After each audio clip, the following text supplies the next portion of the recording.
Ninina Valtendy entin'ny préfecture de police tsy maintsy isy ny hetsika ho tonsain'ny DFP eny amin'ny kianja mitafy ny Mahamasina ny talata ho avy izao hoy Ratolo-Janahary Maravo na Doudou nosoritany mpitarika ny DFP fa tsy ny préfet de police no tompon'ny teny farany momba ny fanateterana hetsika fa ny fitsarana ary tokony raketin'ny préfecture de police antsoratra ny Valtendy na anda na anaiky ny hetsiky ny DFP.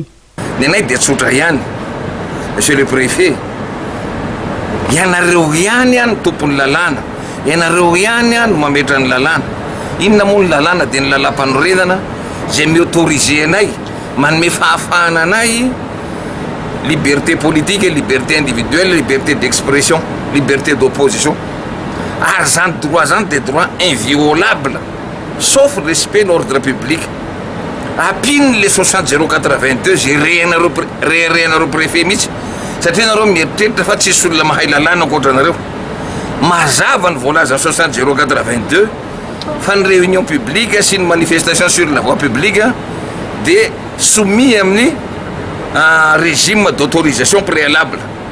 Nataonay demande tany amin'ny commune ny valy, naterinay any aminao ny fangatana. Ny zavatra azonao atao dia tsotra ihany, na manaiky ianao na manda fa valio antsoratra ny taratasy mamoanao arrêté milaza hoe ny ekeko rety tompoko laviko rety tompoko. Tsy mananjotsy hiteny ianao ka no conférence de presse. Tsotra kely ny angatana aminao, tsy anao ny tompon'ny teny farany amin'ny apprécier zany atao ordre public. Anjara ny fitsarana zany. Arak'izany tsy hiematra amin'ny fanatanterahana ny hetsika amin'ny talata 12 ny volana aogositra ho avy izao ny mpanohitra DFP sy ny ero an'ny fanovana.